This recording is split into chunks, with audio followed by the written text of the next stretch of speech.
Good morning दोस्तों।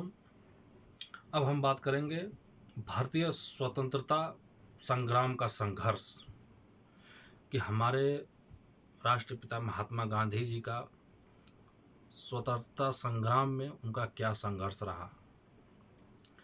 बताया जाता है कि वर्ष 1914 में गांधी जी दक्षिण अफ्रीका से भारत लौट आए।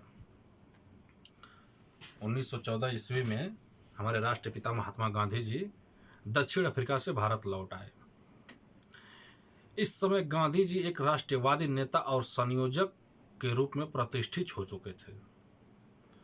जब हमारे महात्मा गांधी दक्षिण अफ्रीका से अपने देश भारत वापस लौट के आए, उस समय तक गांधी जी एक राष्ट्रवादी नेता और संयोजक के रूप में प्रतिष्ठित हो चुके थे। वह उदारवादी कांग्रेस नेता गोपाल कृष्ण गोखले के कहने पर भारत आए थे। जो दक्षिण अफ्रीका से हमारे महात्मा गांधी भारत वापस आए थे, वो उदारवादी कांग्रेस नेता गोपाल कृष्ण गोखले के कहने पर भारत आए थे। और शुरुआती दौर में गांधी जी के विचार बहुत हद तक गोखले के विचारों से प्रभावित थे।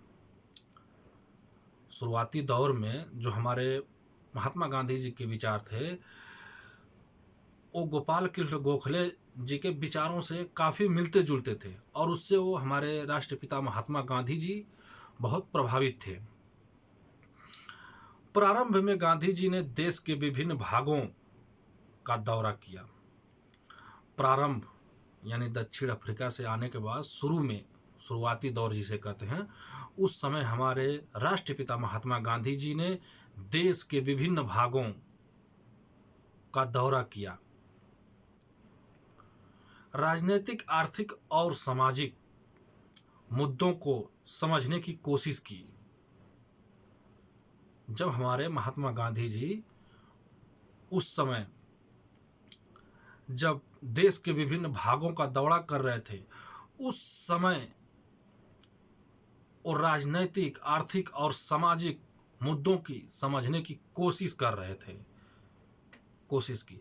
भारत में आने के बाद गांधी जी ने कुछ आंदोलन भी किए। वापिस जब भारत आए तो उसके बाद कुछ आंदोलन भी शुरू किए, जिसके बारे में हम आगे बताएंगे आगे की वीडियो में। जय हिंद।